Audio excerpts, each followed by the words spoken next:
क्रांती मार्ग आहे आणि सूर्यमालेमध्ये जे काही ग्रह आहेत, परत एकदा तुम्हाला सांगतो की हा सूर्य आहे आणि सूर्यमाला जी आहे तिथे पहिला ग्रह कोणता आहे? बुध आहे, दुसरा आहे शुक्र, तिसरी आपली पृथ्वी आहे आणि इथून आपण अभ्यास करतो, ओके नाही? आणि आपला चंद्र उपग्रह आहे, चंद्र पृथ्वीचा, नंतर मंगळ आहे, नंतर गुरु आहे, नंतर शनी आहे, आणि नंतर मग हर्षल, नेपच्यून, प्लुटो हे पण आहे. आता हे जे ग्रह आहेत ना, हे आता पृथ्वी ज्या मार्गाने सूर्याभोवती फिरते, प्रत्येकजण आपापल्या मार्गाने सूर्याभोवती फिरत असतात. तर पृथ्वी ज्या मार्गाने आपल्या भोवती, आपण पृथ्वीवर अभ्यास करतो त्याच्यामुळे आपण असं म्हणतो की सूर्य पृथ्वीवर, खरं पृथ्वी सूर्याभोवती फिरत असते. तर हा जो आहे तो क्रांती मार्ग आहे. आता बाकीचे जे ग्रह आहेत ते सुद्धा आपापल्या कक्षेतना सूर्याभोवती फिरत असतात.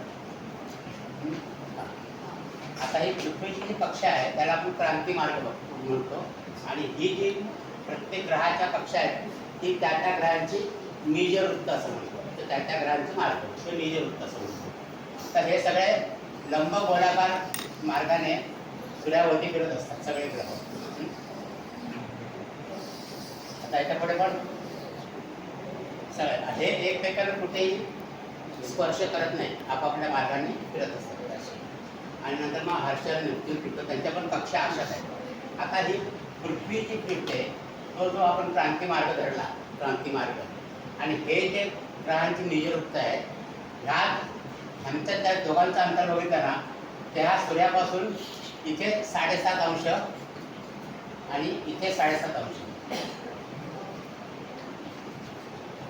या कक्षेमध्ये ते फिरत असतात. आणि हा 7.5 आणि 7.5 15 अंश जे आहेत, 15 अंशाचा जो पट्टा आहे त्याला क्रांती पट्टा असं म्हणतो. क्रांती पट्टा, त्याच्या बाहेर कोणतेही ग्रह जात नाही, हा क्रांती पट्टा आहे.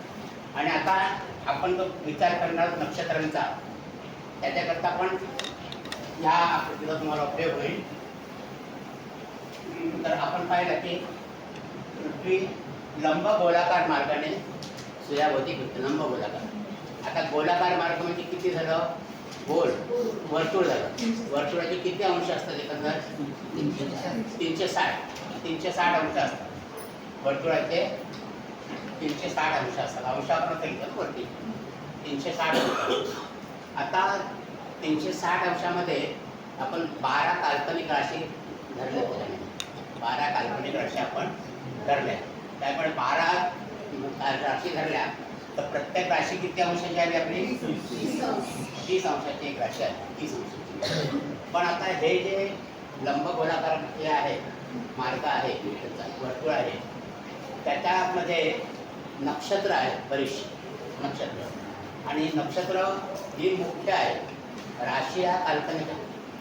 आणि राशी कशावर ओळखतो? तर कोणत्या नक्षत्र विभागात ते आहेत त्याच्यावरून आपण राशी ओळखतो. कोणत्या नक्षत्र आपली जागा सोडत नाही, नक्षत्र आपली जागा सोडत नाही. त्याच्यामुळे एखाद्या राशीचा विभाग बघायचा असेल अवकाशामध्ये तर आपण त्यातले नक्षत्र कुठे येतील त्याच्यावरून आपल्याला ती राशी कळते का ही राशी जी आहे. तर राशी हा काल्पनिक आहे. तर 360 अंशाचे आपण 27 नक्षत्रामध्ये त्याचे गट केले. नक्षत्र असंख्य आहेत, असंख्य नक्षत्र आहेत. आणि त्यातले जो मुख्य तारा जो आहे त्या मुख्य ताराचं नाव त्या भागातल्या जितके नक्षत्र आहेत त्यांना आपण दिलेले. म्हणजे नक्षत्रांना आपण त्या नुसतेच नक्षत्र आहेत म्हणजे. मग पुढे तुम्हाला अभ्यास करताना आढळून येईल की अमुक नक्षत्रांचे तारे इतके आहेत. नक्षत्रांचे तारे जसं शततारका नक्षत्र आहे त्याच्यामध्ये 100 तारे, जसं रेवती नक्षत्र आहे त्याच्यामध्ये 32 तारे.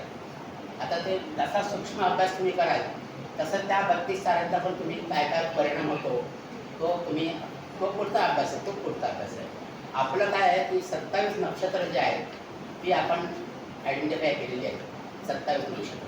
तर ती 27 नक्षत्र आता मग त्याच्या आपल्याला कक्षा ठरवायला लागतील ना. आता 360 अंशाचं आपलं वर्तुळ आहे, वर्तुळाचं 360 अंश होतं. त्याला जर आपण 27 भागलं,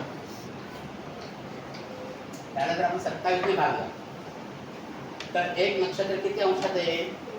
तर 27 एके 27. ही जुनी पद्धत आहे आमची. हां 27 आणि हे 9 वरून घेतलं 0. 27 त्रिक 81 राहिले 9 अंश राहिले बरोबर. आता 9 अंश राहिल्यानंतर 27ला आता परत पुढे भाग जात ना अंशाचा, मग आपण त्याच्यात कला करतो. मग 1 अंशाबरोबर किती कला आहेत? 60 कला आहेत. मग 9 अंशाच्या कला करण्याकरता 9ला आपल्याला किती गुणायला लागेल? 60 ने गुणायला लागेल. मग याला आपण 60 ने गुणणार कला करण्याकरता. हां इथे आपण मी बाजूला लिहितो कला आणि हे अंश आहेत ना. म्हणजे किती कला आल्या त्या? 540 कला आल्या. 540. मग आता या 540ला जर आपण 27 ने भागलं तर किती येणार? 20 कला येणार ना. 27 दुनी 54 आणि वरती 0 आहे म्हणजे 20 कला. कला आपण अशा लिहितो ना. एक म्हणजे 27 नक्षत्रांची व्याप्ती किती आली एका नक्षत्राची? 13 अंश आणि 20 कला. 13 अंश 20 कला. एवढं क्लिअर झालं सगळ्यांना? एका नक्षत्राची व्याप्ती 13 अंश आणि 20 कला आहे. हे सगळ्यांना कळलं आहे का? कारण हे महत्वाचं आहे खूप. हां हां 90 कशात? हे 36ला आपण 27 ने भागतो 360ला. पहिले दोन घेतले ना, मग त्याला 27 घालवले. 36 मधला 9 राहिले. हा 0 मग इकडे खाली घेतला म्हणजे 90 झाले. तुमच्याकडे कॅल्क्युलेटर कॅल्क्युलेटरवरती करून बघा. हां 90 झाले. मग 27 त्रिक 81. मग 90 मधनं 81 केलं म्हणजे राहिले 9. आता हे 9 अंशाला 27 ने परत पूर्ण भाग जात नाही म्हणून त्याच्या आपण कला केल्या. तुम्हाला गणित तुम्ही शिकलात की 1 अंशाबरोबर 60 कला, 1 कलाबरोबर 60 कला. तर मग इथे त्याला 60 ने गुणलं आपण आणि त्यांच्या कला केल्या. त्या आल्या 540 आणि त्याला 27 ने भागल्यानंतर 20 आपलं उत्तर मिळालं. म्हणजे 13 अंश आणि 20 कला. 13 अंश आणि 20 कला म्हणजे एक नक्षत्र झालं. 13 अंश म्हणजे 13 अंश आणि 20 कला म्हणजे आपल्याला काय आता काय मिळालं आपल्याला? एक नक्षत्र बरोबर हां एक नक्षत्र बरोबर 13 अंश 20 कला. आता आपण समजा या 13 अंश 20 कलेच्या कला केल्या तर त्या किती होतील आपण बघूया. 13 अंश 20 कलेच्या जर कला केल्या आपण त्याला किती होणार? म्हणजे 13 गुणिले 60 हो की नाही. अंशाला आपण 60 ने म्हणतो कला करण्याला. तर 13 अंशाला 60 ने गुणलं तर किती होणार आपल्याला? 780 कला होणार. आणि ह्या 20 कला पुढे आहेत ना म्हणून ह्या 20 कला इकडे आपण ॲड केल्या म्हणजे किती आल्या? 800 झाल्या. म्हणजे एक नक्षत्र बरोबर 13 अंश 20 कला किंवा 800 कला.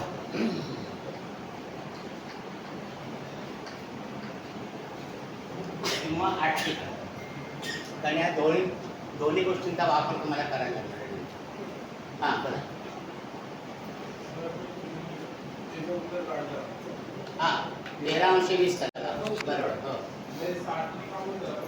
आता 13 अंश 20 करायचे आपल्याला कला करायचे सगळे समजा कला करायचे. मग 1 अंशाबरोबर 60 कला आपण बघतो ना. मग 13 अंशाबरोबर किती कला होतील? म्हणून 13ला आपण 60 ने गुणलं. जसं इथे 9 राहिले होते आणि 9 अंशाच्या आपल्याला कला करायच्या होत्या म्हणून 9ला आपण 60 ने गुणलं. मग तिथे आपल्याला किती आले? 540 झाले. हां शेवट म्हणजे 27 ने भाग जाईल पण आपल्या करायचा. इथे जर का बाकी राहिले असतील तर आपण तिथे विकला केले असते. पण इथे कलांमध्येच आपलं सुटलं आहे सगळं. सगळं व्यवस्थित भाग गेलेला आहे कलांमध्ये. म्हणून एक नक्षत्र बरोबर 13 अंश 20 कला झालं बरोबर. 13 अंश 20 कला. आता 13 अंश 20 कला त्याच्या आपल्याला जर कला गेल्या सगळ्या तर त्या किती होतील कला त्या पण आपल्याला लक्षात घ्यायला पाहिजे ना. मग 13 अंशाला आपण 60 ने गुणायचं म्हणजे किती आले? 780 कला आल्या. आणि हे वरचे 20 कला आहेत मिळवल्या आपण म्हणजे 800 कला. म्हणजे एका नक्षत्राची व्याप्ती 13/20 कला किंवा 800 कला असावे, किंवा 800 कला. ओके. आता तुमच्याकडे जर कॅल्क्युलेटर असेल तर तुम्ही कला करून पण उत्तर काढू शकता. आता समजा 360 अंश आहेत ना, हे वर्तुळाचे आपण 360 अंश घेतले की नाही. तुमच्याकडे कॅल्क्युलेटर असेल तर तुम्ही 60 ने गुणा, म्हणजे याच्या कला येते, याच्या कला येते. कॅल्क्युलेटर असेल तर बघा करून तुम्ही, किंवा असं जरी गुणाकार केला तर 6 6 36, 6 3 18 3 21, 21,600 कला येतील ना. 21,600 कला म्हणजे वर्तुळाच्या 21,600 कला. आता ह्या 600 कलांना आपण 27 जर भागलं, 27 जर पण भागलं तर किती उत्तर येणार आहे बघा. याला 27 ने भागलं, कॅल्क्युलेटरमध्ये केलं तर हे येणार उत्तर. याला 8 ने भाग जातो डायरेक्ट 216ला, आणि हे वरती 2 शून्य, म्हणजे इकडे 2 शून्य, म्हणजे 800 कला येणार. तुम्ही मॅन्युअल करा, कॅल्क्युलेटर करा, दोन्ही बाजूने करून बघा. म्हणजे 360 अंशाचं करण्यापेक्षा आपण 13/20 कलाच्या कला करून घेतल्या, म्हणजे 800 कला. म्हणजे इथे आपलं क्लिअर झालं की एक नक्षत्र बरोबर 13/20 कला, त्याची व्याप्ती आहे किंवा 800 कला, अशी व्याप्ती आहे, किंवा 800 कला. आता हे जे नक्षत्र आहे, एक नक्षत्र हे 4 भागात विभागलेलं आहे. 4 चरण त्याला म्हणतात, चरण किंवा पाद असेल, नक्षत्र पाद किंवा नक्षत्र चरण. तर एक नक्षत्र जे आहे, एक नक्षत्र हे किती आहे, 13/20 कलेचं, किंवा आपण आता म्हटल्याप्रमाणे 800 कलांचं आहे. हे 4 भागात विभागलेले, 4 चरणामध्ये विभागलेले, 4 चरण केलेले त्या नक्षत्राचे. म्हणजे 1 2 3 आणि 4 कळलं नक्षत्राचे. मग एक चरण किती कलांचं असेल किंवा किती अंश किती कलांचं असेल ते आपल्याला काढायचं. ओके ना. एक चरण किती कलांचं असेल, तिथे एक नक्षत्र 800 कलांचं आहे. मग एक चरण किती कलांचं येईल, 200 कलांचं आहे ना. म्हणजे हे 200 कला, हे चरण 200 कला, हे चरण 200 कला, आणि हे चरण 200 कला. म्हणजे प्रत्येक चरण 200 कलांचं आहे. हे तुम्हाला कायम लक्षात ठेवायचं आहे. एक नक्षत्र बरोबर 800 कला किंवा 13/20 कला, आणि एक चरण बरोबर 200 कला. पुढे गणितामध्ये तुम्हाला सरळाच वापर करायचा आहे गणित करायचं. तर 200 कला म्हणजे एक चरण, नक्षत्र चरण, एक नक्षत्र चरण. आता हे कलामध्ये आहे ते आपल्याला अंश आणि कलेमध्ये पण करता येईल ना. अंश आणि कलेमध्ये पण आपल्याला करायचं आहे. मग 200 कला आहे, त्याच्या आपल्याला अंश करायचे असतील तर त्याला 60 ने भागावं लागेल ना. 60 ने भागावं लागेल त्याला कलांना. कारण अंशाचे कला करताना आपण 60 ने गुणलं, मग कलांच्या अंश करताना आपल्याला 60 ने भागायला लागेल. मग त्या 200ला जर 60 ने आपण भागलं तर किती येणार, 3 अंश म्हणजे 180 कला झाल्या, बरोबर. आणि उरल्या किती कला, 20 कला. म्हणजे 3 अंश आणि 20 कला हे एका चरणाची व्याप्ती आहे अंश कलेमध्ये. नुसत्या कलांमध्ये बघायचं तर 200 कला. एक नक्षत्रांची अंश कला बघायची असतील तर 13 आणि 20 कला, आणि नुसत्या कला बघायच्या तर 800 कला, बरोबर आहे. 800 कला इतकं कळलं सगळ्यांना. जरुरी 800 जो आहे की दुसरा पण आकडा आहे.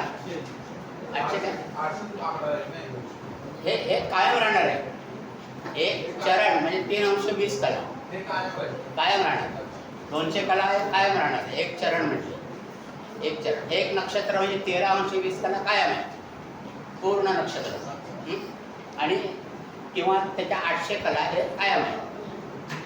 जसं 2 अधिक 4, 2 अधिक 2 बरोबर 4, हे कसं कायम असतं, तसं हे नक्षत्रांचं सूत्र आहे. एक नक्षत्र म्हणजे 13/20 कला, 27 नक्षत्र म्हणजे 360 अंश आपले होतात वर्तुळाचे, आणि एक चरण बरोबर 3/20 कला किंवा 200 कला. 3/20 कला किंवा 200 कला, असं प्रत्येक चरण हे 3/20 कला, 3/20 कला, 3/20 कला त्यांची. हो बरोबर. हा, 4 चरण. 4 चरण म्हणजे 4 चरण एकत्र केले तर 800 कला किंवा 13 अंश 20 कला होतात. एक चरण म्हणजे 3 अंश 20 कला. एक चरण म्हणजे 3 अंश 20 कला. हे तुम्हाला मी गणित का सांगतोय, ज्यावेळेला ही नक्षत्र आपल्याला राशीमध्ये बसवायची आहे त्यावेळेला काय काय नक्षत्रांची विभागणी करायला लागतात, काय काय नक्षत्रांची फोड करायला लागते. मग ती आपण त्यांच्या चरणाप्रमाणे करतो, चरणांप्रमाणे आपल्याला त्याची फोड करायला लागते. म्हणून हे आपण चरण शिकणं महत्त्वाचं आहे. एका नक्षत्राचे 4 चरण हे शिकणं आपलं महत्त्वाचं आहे. एका नक्षत्रात इथपर्यंत कळलं सगळ्यांना. एक नक्षत्र म्हणजे 13 अंश 20 कला आणि एक चरण म्हणजे 3 अंश 20 कला. ओके. मग तर नक्षत्राचं एक चरण म्हणजे 3 अंश 20 कला आलं तर 2 चरण म्हणजे किती अंश किती कला येतील? तुम्ही सांगा. 40 कला. 6 अंश 40 कला. कारण बघा एक चरण बरोबर 3 अंश 20 कला. ओके नाही. मग त्याच्यामध्ये आणखी एक चरण मिळवलं म्हणजे 2 चरण झाले. हां, त्याच्यामध्ये आपण 3 अंश 20 कला आणखी मिळवले आपण. हो की नाही. मग 2 चरण म्हणजे किती होणार? 6 अंश 40 कला म्हणजे 2 चरण झाले. 2 चरण झाले. आता म्हणजे एक चरण बरोबर 3 अंश 20 कला, 2 चरण बरोबर 6 अंश 40 कला, मग 3 चरण बरोबर किती येतील? मग याच्यामध्ये आणखी एक चरण मिळवलं, आणखी एक चरण म्हणजे तिसरं चरण म्हणजे 3 अंश 20 कला आणखी मिळवल्या आपण. 3 अंश 20 कला आणखी मिळवल्या. आता इथे काय 40 आणि 20 60 आले. इथे 60 आल्या आणि इथे 9 आले. 9 अंश 60 कला. मग 60 कला म्हणजे एक अंश होतो ना आपला. 9 अंश म्हणजे 60 कला म्हणजे एक अंश होतो. म्हणून हे 60 काढून इथे एक अधिक केला आपण म्हणजे किती आलं? 10 अंश 00. आता ही विभागणी पण तुम्हाला परफेक्ट लक्षात ठेवायची. एक नक्षत्र म्हणजे 13 अंश 20 कला, एक चरण बरोबर 3 अंश 20 कला, 2 चरण बरोबर 6 अंश 40 कला, 3 चरण बरोबर 10 अंश. ही नक्षत्र संबंधीची ही सूत्र आपल्याला लक्षात ठेवायची आणि हे तुम्हाला वारंवार वापरायला लागणार आहे. हां, तर ही जर तुम्हाला कळली असतील तरच आपण पुढे जाऊया, नाही तर परत आपण रिपीट करूया. काय करायचं आहे? कळलं का? रिपीट करायचं. बरं ठीक आहे. कुठून करायचं? सुरुवातीपासून करायचं का? 360 अंशाचे आपण 27 भाग केले, 27 नक्षत्र म्हणून. हो की नाही? ते कळलं का तुम्हाला? मग आपण ते करूया परत.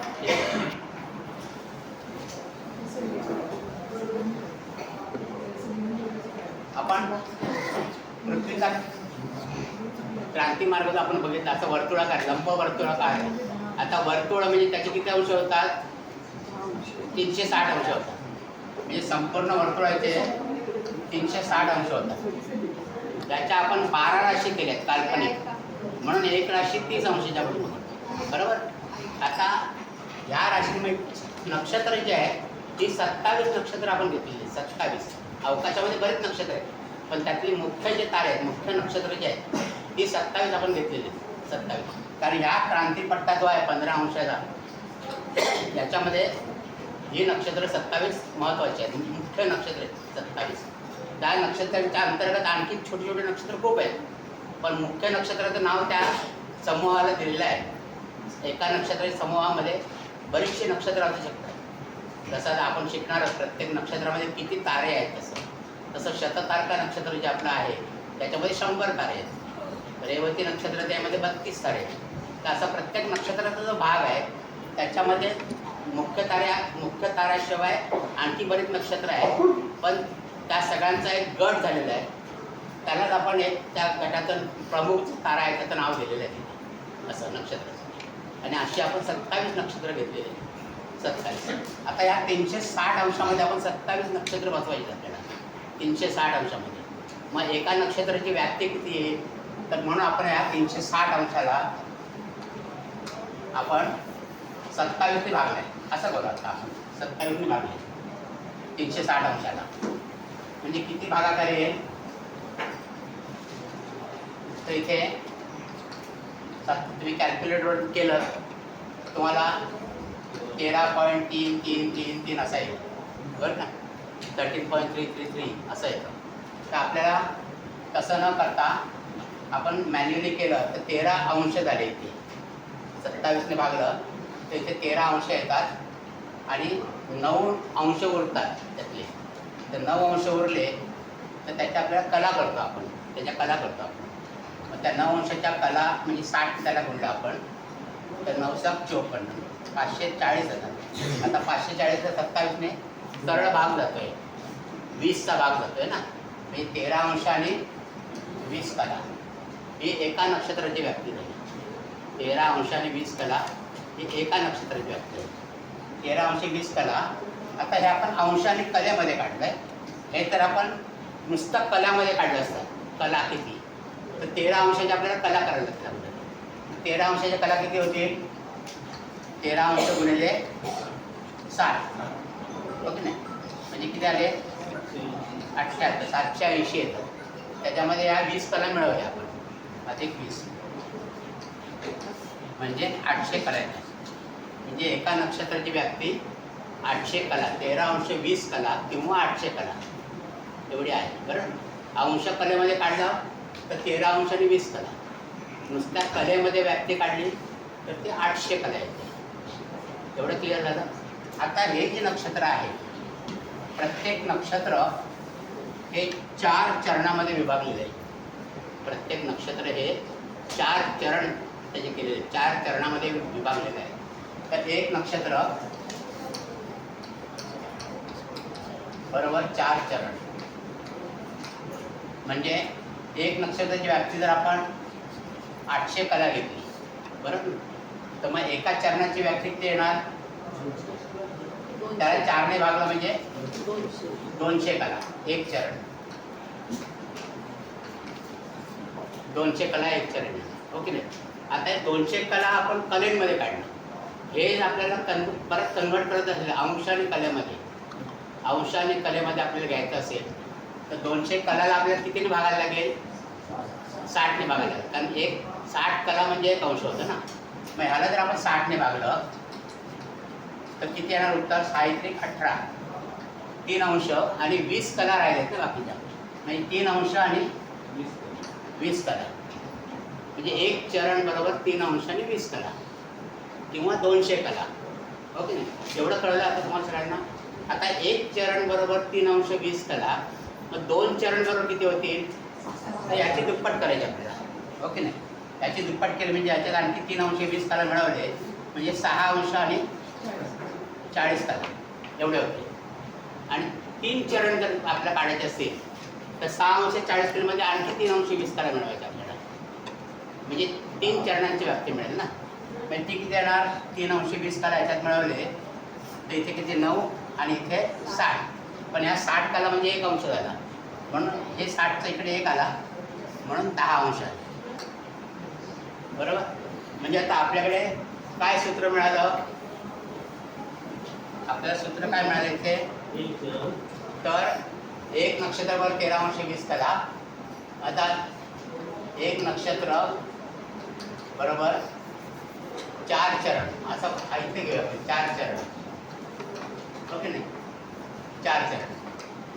हे 4 चरणाची व्याप्ती आहे 13 अंश 20 कला किंवा 800 कला. म्हणून एक चरण बरोबर 3 अंश 20 कला येणार. एक चरण बरोबर 3 अंश 20 कला येणार. 2 चरण बरोबर किती येणार? 2 चरण बरोबर 6 अंश आणि 40 कला.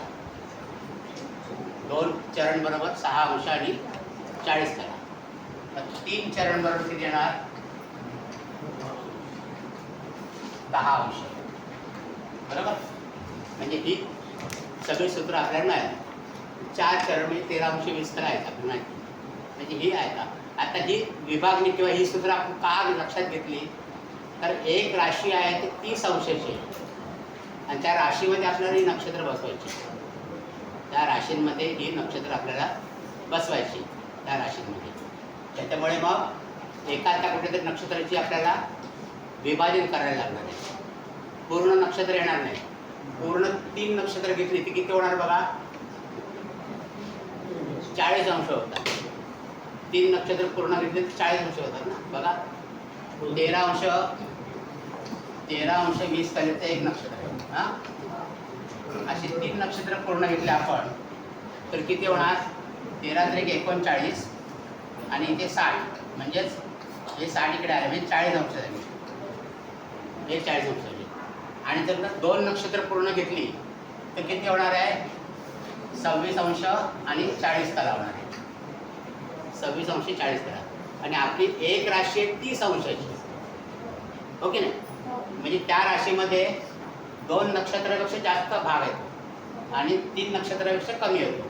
म्हणजे याचाच अर्थ आपल्याला 1 नक्षत्राची फोड करायला लागणार आहे. एका नक्षत्राची फोड करायला लागणार आहे. त्याच्याकरता आपण हे सगळा पदार्थ केला आहे. 1 चरण, 2 चरण, 3 चरण.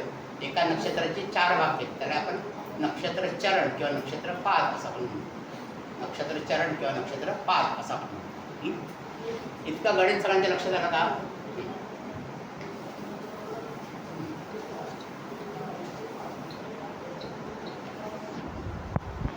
आता इथे आपण थोडं थांबूया आणि हे गणित आपण नंतर अप्लाय करूया. अगोदर आपल्याला नक्षत्र बघायचे ना कोणते ती.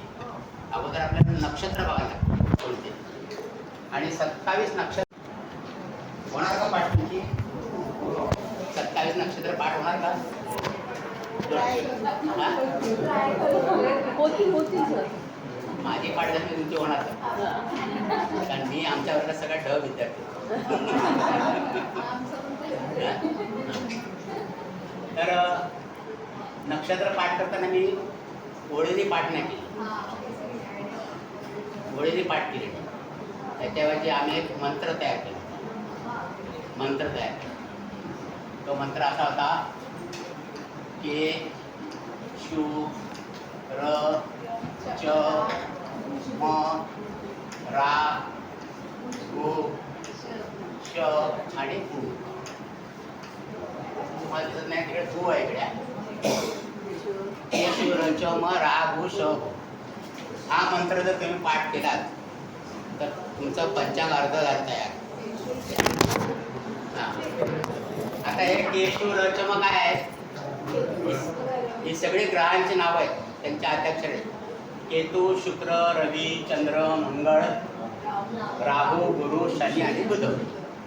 पण ही या अनुक्रमाने आली आहे. केशू रचम राहू श.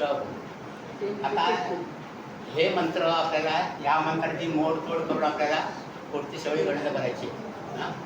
त्याच्या अगोदर आपल्याला त्यांना हे इकडे येऊ का जरा, म्हणजे त्यांना पण कळत असेल.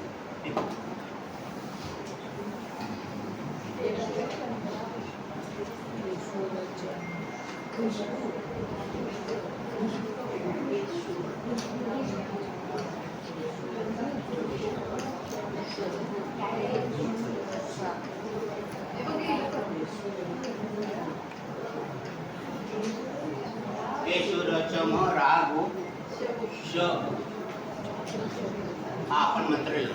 आता हे कशाकरता केलं आहे तर जी 27 नक्षत्र आहेत यांना कोणाची तरी मालकी दिली पाहिजे. कोणाकडे तरी मालकी हक्क दिला पाहिजे. 27 नक्षत्रांचा त्यांच्यावरती कोणीतरी कंट्रोल करायला पाहिजे. हे नवग्रह जे आपले आहेत, नवग्रह, त्या नवग्रहांमध्ये 27 नक्षत्र वाटली.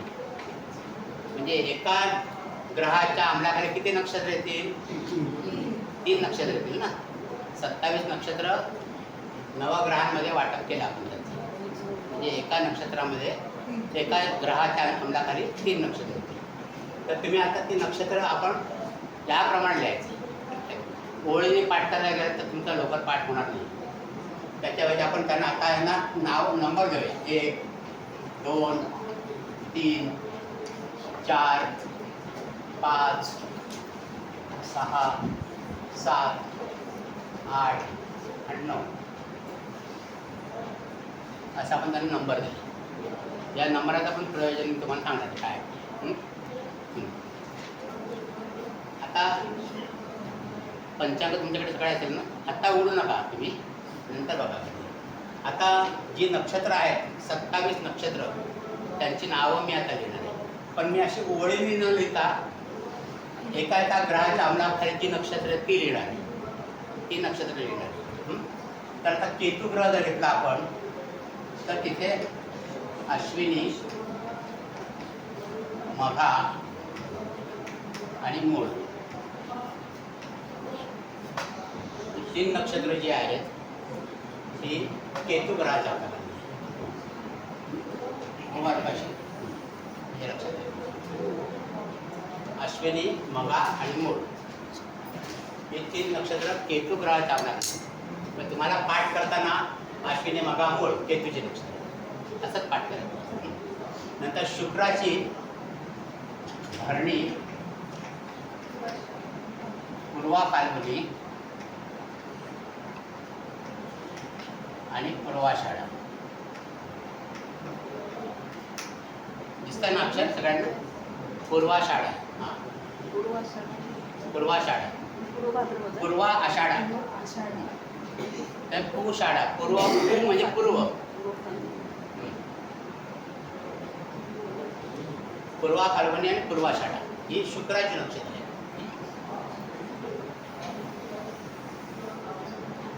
ही शुक्राची नक्षत्र. नंतर रवीचे नक्षत्र कोणते? तर कृत्तिका, उत्तरा फाल्गुनी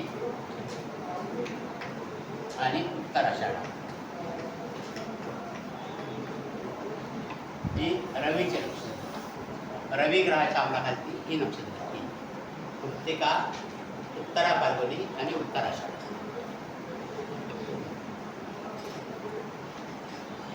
इथे येऊन सगळ्यांनी. नंतर चंद्रग्रहाच्या अंमलाखाली, चंद्राच्या अंमलाखाली आपलं रोहिणी, हस्त आणि श्रवण. रोहिणी, हस्त आणि श्रवण ही 3 नक्षत्र आहेत ती चंद्राच्या अंमलाखाली. रोहिणी, हस्त आणि श्रवण. मंगळाच्या अंमलाखाली मृगशीर्ष,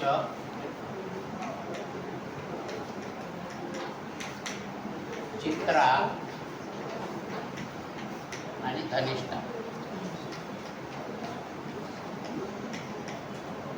मृगशीर्ष, चित्रा आणि धनिष्ठा. धनिष्ठा ही नक्षत्र आहेत ती मंगळ ग्रहाच्या अंमलाखाली दिलेली आहे. नंतर आर्द्रा, आर्द्रा, स्वाती आणि शततारका.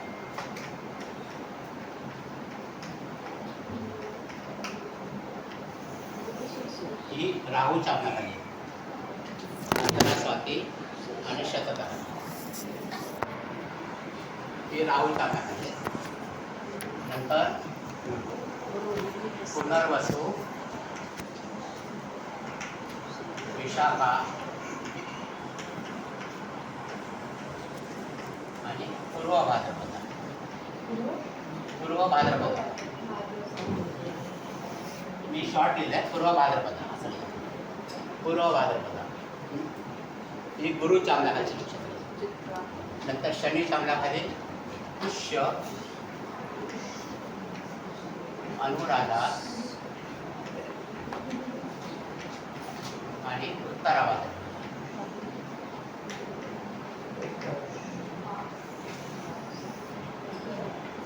उत्तरा भाद्रपद हे नक्षत्र.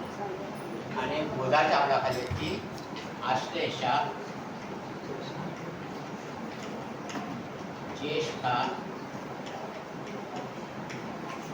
आणि रेवती.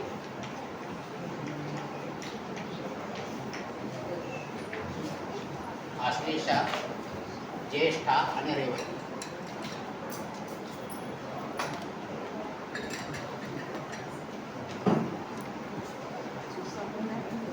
झाली 27 नक्षत्र. इथे लवकर झाले येऊन. नाही झालं सर, नाही अशी झालं. होळी लिहायला गेलं तर तुम्हाला आठवायला लागलं असतं. पण अशी जर पाठ केली तुम्ही ते डायरेक्ट. आता तुम्ही म्हणत की अशी पाठ केली. आता स्वाती नक्षत्र आहे. एक कितवं नक्षत्र आहे? स्वाती नक्षत्र. मला विचारलं मी सांगेन 15वा नक्षत्र आहे. मला विचारलं मी सांगेन 15वा नक्षत्र आहे. नंतर पूर्वा भाद्रपद नक्षत्र कितवा आहे तर मी सांगेन 25वा नक्षत्र. पटकन सांगता की आपल्या याचं सगळं की जी आहे जे वरच्या आकड्यामध्ये हा ते सांगतो. हे याच्यामध्ये आहे. आता जे नक्षत्र मला बघायचं एका ओळीमध्ये 9 नक्षत्र असतात. एका ओळीत 9 नक्षत्र 9, 18 आणि 27 आणि त्यांचा एकक काढायचा तो ह्याशी जुळला पाहिजे. आता हे 4 नंबर घेतला ना तर हे 4थं नक्षत्र, हे 13वं नक्षत्र म्हणजे 1 आणि 3 4 बरोबर. आणि हे किती येईल मग 22वा येईल ना. 2 आणि 2 4 म्हणजे हे नक्षत्र चंद्राचे आहे 4 नंबराला. आता तुम्हाला इकडे 6 नंबर काढायचा आहे तर हे 6वं नक्षत्र. पहिलं तर 6वं नक्षत्र, दुसरं कितवं येईल 15वं, तिसरं कितवं येईल 24वा. 24 नाही पण हां 24वा आहे बरोबर 24वा. किती पटकन नक्षत्रांच्या नंबर पण लक्षात राहिले की नाही. हां नाही राहील. हे आश्लेष 9 नंबरचं आहे. हे किती येईल मग 18. 8 आणि 1 9. 8 आणि 1 9 येणार. बेरीज त्यांची 9 आली पाहिजे. ते 9 नंबर आहे. मग हे किती आहे 27वा आहे. म्हणजे 7 आणि 2 9. म्हणजे असं तुम्हाला प्रत्येक नक्षत्रांचा क्रमांक सुद्धा लक्षात ठेवता येते. हां म्हणजे हे जे नंबर दिलेत वरती त्या नंबराप्रमाणे तुम्हाला ते नक्षत्र कितवं आहे असं सांगता येईल. पाठ तर होतीलच पण ते नक्षत्र कितवं आहे नक्षत्र मालिकेमध्ये कितवं आहे सांगा ना. आता हे आपल्याला परत करायचं आहे. हा आपला मंत्रोच्चाराचा वर्षभर चालू राहणार आहे. ये शिवराज मग राग भूष. हां हे तुमचं पाठ तुम्हाला सोडायचं नाही याच्यात. तर के शिवरच म रा भूष हू या ग्रहांच्या अंमलाखाली 27 नक्षत्र दिलेत आपल्याला. म्हणजे 3 नक्षत्रांनी मिळून एक ग्रह. एका ग्रहाच्या अंमलाखाली 3 नक्षत्र. तर आपल्याला ती ग्रहांच्या प्रमाणे नक्षत्र पाठ करतात. अश्विनी मघा मूळ, अश्विनी मघा मूळ केतूचं नक्षत्र असं. नंतर शुक्राचं भरणी पूर्वा फाल्गुनी पूर्वाषाढा, रवीचं कृतिका उत्तरा फाल्गुनी उत्तराषाढा. असं हळूहळू पाठ होणार तुमची सगळी. पण तुम्ही तर अशी पाठ करायला लागेल ना अश्विनी भरणी कृतिका रोहिणी मृगशीर्ष आचरा पुनर्वसू पुष्य आश्लेषा. मध्येच एखादा चुकला की पुढची सगळी गाडी चुकेल तुमची. हो की नाही. असं तुम्ही पाठ करत ते लवकर पाठ होईल. तुम्ही दोन्ही पद्धती वापरून बघा. जे तुम्हाला सोपं वाटतं त्याप्रमाणे पाठ करा. पण नक्षत्र तुम्हाला सगळी आली पाहिजे. नक्षत्र आली पाहिजे. इथपर्यंत झालं सगळं आपलं बघितलं आपण. आता प्रत्येक नक्षत्राला आपल्याला 4 क्षण सांगितले. हो की नाही. प्रत्येक नक्षत्राचे 4 क्षण म्हणजे 1 2 3 4. इथे पण 1 2 3 4. इथे पण 1 2 3 4. इथे सुद्धा 1 2 3 4. इथे सुद्धा 1 2 3 4. इथे सुद्धा 1 2 3 4. 1 2 3 4. 1 2 3 4. आणि 1 2 3 4. अशा आपण प्रत्येक नक्षत्राचे चरण लिहून काढले. प्रत्येक नक्षत्राचे चरण. आता एक तुम्ही लक्षात ठेवा इथले चरण हे सगळे इथेच आहे बरोबर आहे. परत रिपीट होणार ते सगळे. इथे जे आपण रिपीट करतो फिगर ते इथे सगळे रिपीट होणार. हां हे लक्षात ठेवा. आता हे चरण लिहिण्यामागचं काय आपलं उद्देश आहे का आपल्याला तुम्हाला सांगतो. आपण बघितले की राशीमध्ये आपल्याला नक्षत्र बसवायचे. प्रत्येक राशीत नक्षत्र बसवायचे. मग ती नक्षत्र बसवताना पूर्ण नक्षत्र फक्त कधी कधी 2 येतील कधी कधी एकच येईल आणि एका नक्षत्राची विभागणी होते. हो की नाही. चरणांप्रमाणे विभागणी करतो. चरणांप्रमाणे विभागणी कोणती आहे मेष राशी. मग मेष राशी आपण सुरुवातीची आहे. मग मेष राशी जर आपण इथे लिहिली ही मेष राशी. हां मग मेष राशीमध्ये कोणती नक्षत्र येतील? तर ही चारही नक्षत्र येतील. चारही नक्षत्रांचे मिळून किती अंश होणार? 13 अंश 20 कला. म्हणजे ह्यांचे 13 अंश 20 कला झाले. 13 अंश 20 कला. भरणी नक्षत्राचे पण पूर्ण नक्षत्र आहे 13 अंश 20 कला. 13 अंश 20 कला बरोबर. म्हणजे 26 अंश 40 कला झाले. मग आता राशी पूर्ण व्हायला किती अंश किती कला राहिले? आता 3 अंश 20 कला राहिले. हा बोला. हा मेष कसा काढला? राशी आपण शिकलो ना. राशी पहिली राशी कोणती आहे? मेष राशी आहे 1 नंबरची. मग मेष राशीमध्ये कोणती नक्षत्र येतात ते आपण प्रत्येक राशीमध्ये कोणती कोणती नक्षत्र आहेत त्याचा अभ्यास शिकायचं. तर पहिली राशी मेष म्हणून आपण ती मेष राशी इथे घेतली. मेष राशीमध्ये पहिली नक्षत्र कोणती आहेत? अश्विनी, भरणी आणि कृत्तिका. पण ही पूर्ण नक्षत्र येतील का? तर अश्विनी नक्षत्र पूर्ण येईल, चारही चरण येतील. भरणी नक्षत्र पण पूर्ण येतील, चारही चरण येतील. पण कृत्तिका नक्षत्र पूर्ण येईल का? किती आपल्याला शिल्लक राहिले? हे 13 अंश 20 कला आहे. हे 13 अंश 20 कला. ते खाली करून दाखव गणित तुम्हाला. 13 अंश 20 कला अधिक 13 अंश 20 कला म्हणजे किती आले? 26 अंश 40 कला. 40 झाले. मग 30 अंश पूर्ण व्हायला किती राहिले आता अंश? 3 अंश 20 कला शिल्लक राहिले ना.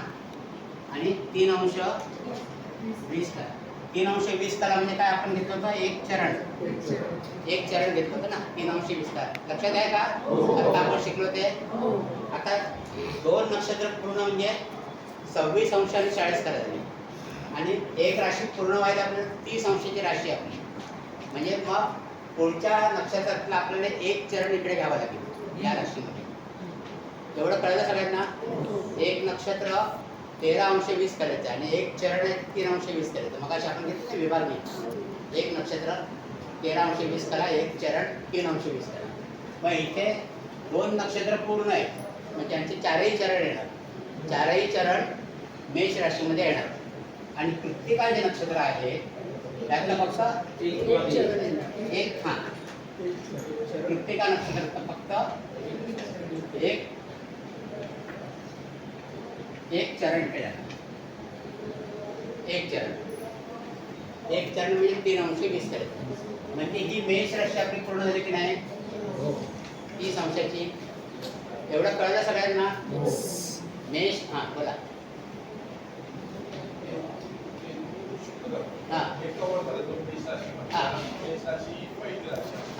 केतू शुक्र म्हणजे केतूच्या अंमलाखाली जे नक्षत्र आहे ते पूर्ण येणार नक्षत्र. शुक्राच्या अंमलाखाली जे भरणी नक्षत्र ते सुद्धा पूर्ण येणार. आणि रवीच्या अंमलाखाली कृत्तिका नक्षत्र आहे त्याचा हाक नाही, 1/4 वाढवलं. 4 चरण घेतले तर आपण त्याच्यापैकी एक चरण इकडे आहे. म्हणजे ही 30 अंशाची राशी झाली. इथे पाहिजे मी 30 अंश पुढे लिहितो. 30 अंश प्रत्येक राशी 30 अंशाची आहे. म्हणजे हे 13 अंश 20 करा, 13 अंश 20 करा आणि इथे 3 20 बरोबर. एक चरण 3 अंश 20 करते एक चरण. म्हणजे मेष राशी आपण जर घेतली तर मेष राशीमध्ये कोणती कोणती नक्षत्र येतील? मेष राशीमध्ये अश्विनी नक्षत्र पूर्ण आहे, भरणी नक्षत्र पूर्ण आहे आणि कृत्तिका नक्षत्राचा एक चरण. म्हणजे 3 अंश 20 कलेपर्यंतचा भाग. 3 अंश 20 कलेपर्यंतचा भाग हा कृत्तिका नक्षत्र बरोबर. इथपर्यंत कळलं? आता आपण पुढे जाऊया याच्यात. मग आता मेष राशीच्या नंतर कोणती राशी आहे? वृषभ राशी. मग आपण आता वृषभ राशी केली.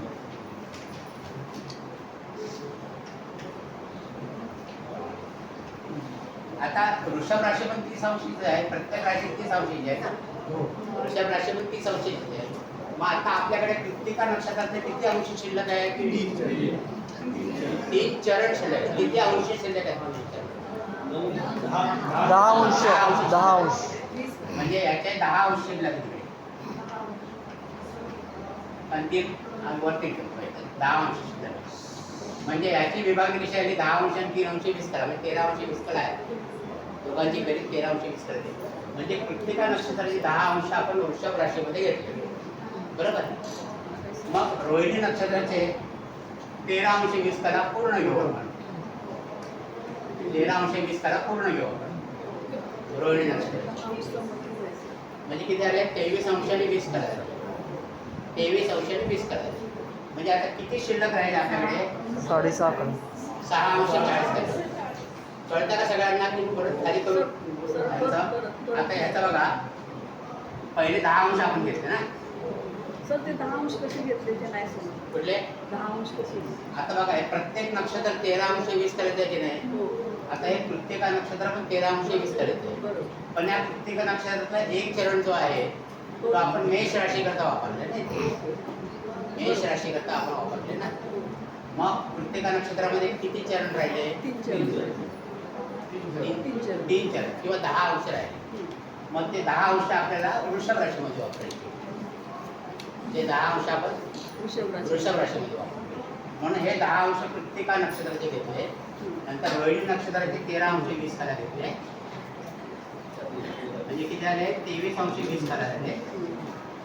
हो की नाही? म्हणजे किती शिल्लक राहिले अजून 6 अंश 40 कला. एवढं गणित सगळ्यांना कळत आहे ना. म्हणजे 6 अंश 40 कला आपल्याला ऍडजस्ट करायचे तरी. मग 6 अंश 40 कला म्हणजे 2 चरण झाले ना. एक चरण म्हणजे 3 अंश 20 कला.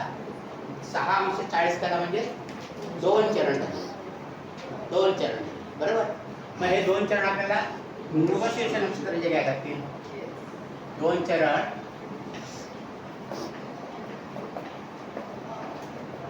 मृगशीर्ष नक्षत्राचे घ्यायला लागतील ना. म्हणजे मृगशीर्ष नक्षत्राचे किती येणार इकडे 6 अंश 40 कला मृगशीर्ष नक्षत्राचे वापरण्यात आपण.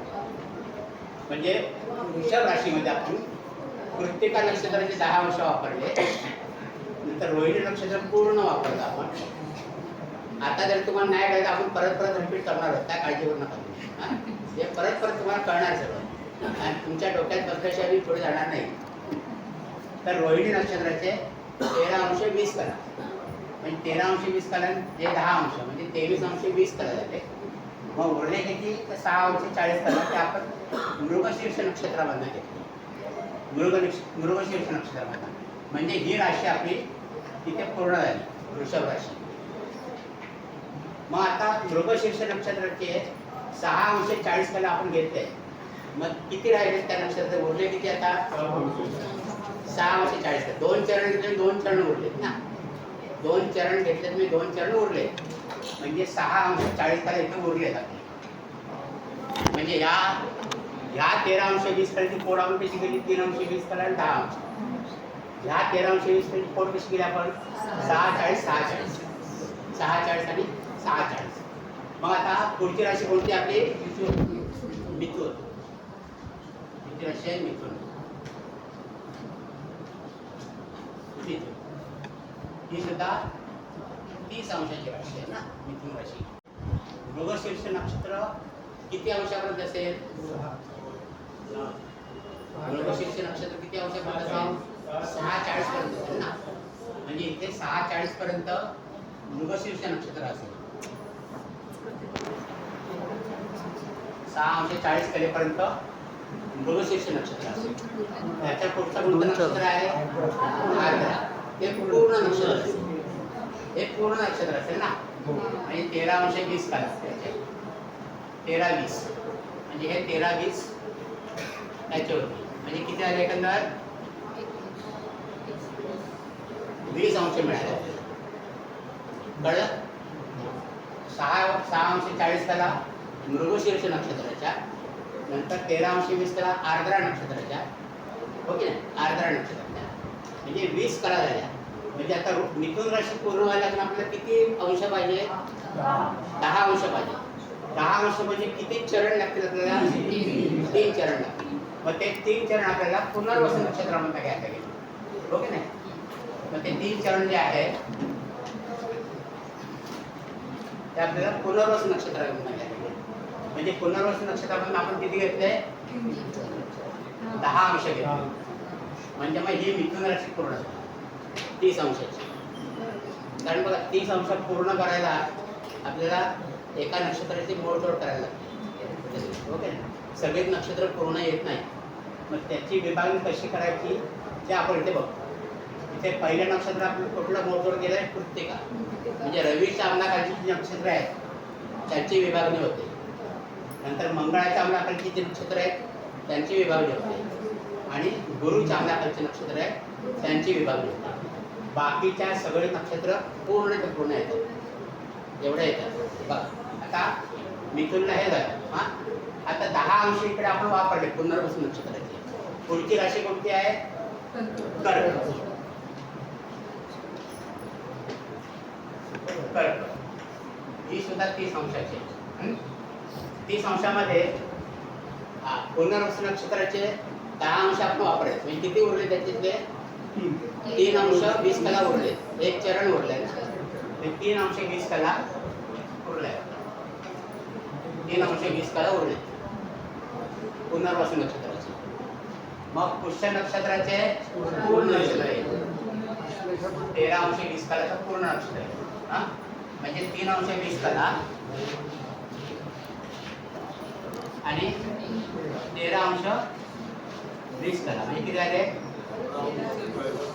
सॉरी, 3 अंश 20 कला नाही, 3 अंश 20 कला आणि 13 अंश 20 कला आहे ना. हां, 13 अंश म्हणजे किती झाले? 16 अंश 40 कला झाले ना. 16 अंश 40 कला झाले. 3 अंश 20 कला, 13 अंश 20 कला म्हणजे 16 अंश 40 कला झाले. म्हणजे किती अंश उरले आता? 13-20 उरले. ते पूर्ण नक्षत्र आहेत. असलेले नक्षत्र पूर्ण आहेच. म्हणजे हे नक्षत्र पण 13 अंश 20 कला म्हणजे ही कर्क राशी पूर्ण झाली. खाली सेम तसंच आहे. याच्यात कोणाला डिफिकल्ट आहे मला सांगा आता. सगळ्यांना difficult आहे. हां, विचारा. लगेच समजत नाही सगळं. नाही समजलं? तर चरणच मोजले तर हे सगळं एकदम हां, चरण प्रत्येकाचे मोजले नाही काही हां, चरणमध्ये एका राशीमध्ये 9 चरण येतात. चरण लागतात. एका राशीमध्ये 9 चरण येतात. हे पण तुम्ही लक्षात ठेवा. हे पण ठीक आहे. एका राशीमध्ये 9 चरण येतात किंवा 2.25 नक्षत्र येतात. 9 चरण किंवा 2.25 नक्षत्र. 9 चरण बघितलं बघा. इथे 1 2 3 4 4 झाले. 4 आणि 4 8 आणि 1 9 हे 9 चरण झाले. इथे बघा 1 2 3 4 म्हणजे 3 चरण इकडे झाले. 3 आणि 4 7 7 आणि 2 9 बरोबर. नंतर इथे परत 2 2 आणि 4 6 6 आणि 3 9 म्हणजे 9 चरण झाले. नंतर 1 आणि 4 5 आणि 4 9 म्हणजे एका राशीमध्ये 9 चरण किंवा 2.25 नक्षत्र. आता तुमच्या लक्षात राहील ना कशी कशी विभागणी झाली ती. कशी कशी विभागणी झाली ती. आता इथे तुम्ही तर लक्ष दिलं ना तर रवीचं नक्षत्र जे आहे ते 1 चरण आणि 3 चरण, 1 आणि 3 असं विभागलेलं आहे. 1 चरण एका राशीत आणि 3 चरण पुढच्या राशीमध्ये. मंगळाच्या नक्षत्राचा जे विभाग झाला आहे ते 2 चरण आणि 2 चरण, 2 चरण आणि 2 चरण. आणि गुरुचं नक्षत्र जे आहे ते 3 चरण आणि 1 चरण अशी विभागणी झाली. बरोबर. गुरुच्या नक्षत्राची 2 चरण आणि 3 चरण आणि 1 चरण. आता हा एक भाग झाला 12 राशींचा. 4 राशींचा एक भाग झाला. 4 राशी एका गटामध्ये आहेत. आता पुढच्या राशी लिहायला सोप्या आहेत तुम्हाला, हो की नाही. विभागणी अशीच आहे. विभागणी हो की नाही. मग आता तिसरा गट पण असाच सोपा आहे त्याप्रमाणे. मग वृश्चिकच्या नंतर कोणतं येणार? मूळ. आपला मूळ नाही, धनु. धनु धनु राशीमध्ये पण मूळ नक्षत्राचे 4 चरण, पूर्वाषाढ्याचे 4 चरण आणि उत्तराषाढ्याचे 1 चरण. उत्तराषाढ्याचा 1 चरण. नंतर येणार मकर. मकर राशीमध्ये उत्तराषाढ्याचे 3 चरण, धनिष्ठाचे आपला सॉरी श्रवण नक्षत्राचे 4 चरण आणि धनिष्ठा नक्षत्राचे 2 चरण. हे मकर राशीमध्ये. नंतर येणार कुंभ राशी. कुंभ राशी. कुंभ राशीमध्ये धनिष्ठा नक्षत्राचे 2 चरण. मी सांगतो तुम्हाला, सांगतो परत सांगतो. धनिष्ठा नक्षत्राचे 2 चरण, शततारका नक्षत्राचे 4 चरण आणि पूर्वा भाद्रपदाचे 3 चरण आणि मीन राशीमध्ये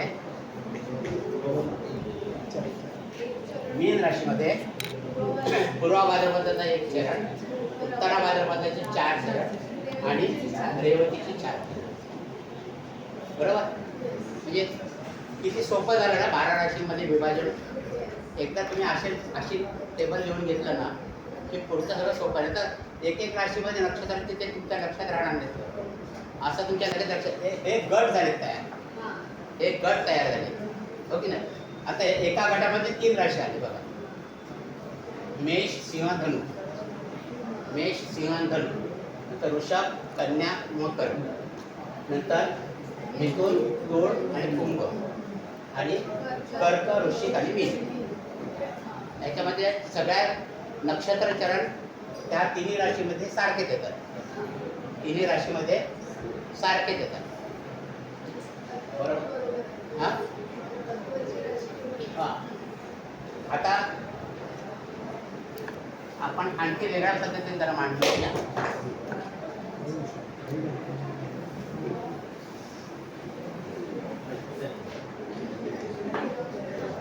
वेगळ्या पद्धतीने मांडून घेऊया आपण.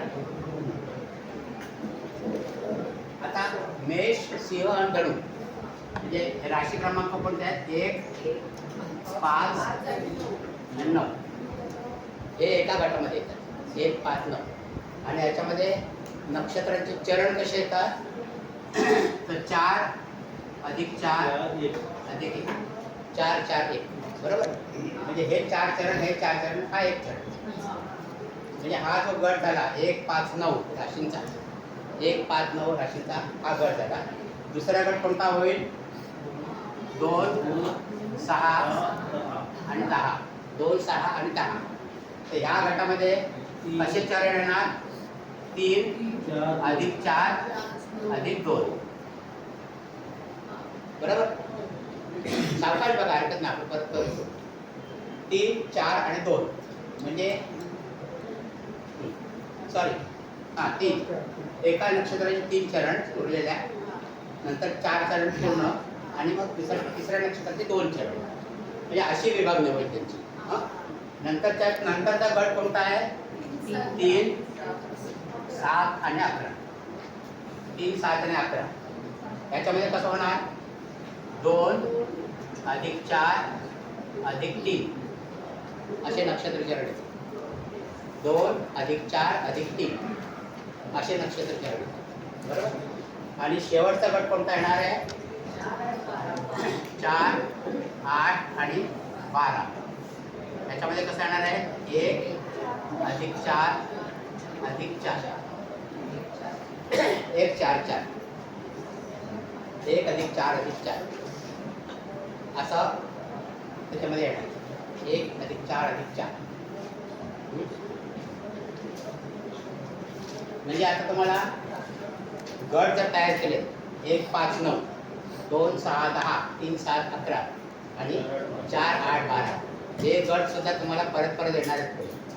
आता 1, 5, 9 या अग्नी तत्वाच्या राशी, 1, 5, 9 या अग्नी तत्वाच्या राशी आहेत. पुढे आपण शिकणार आहोत. आता 2, 6, 10 या पृथ्वी तत्वाच्या राशी आहेत.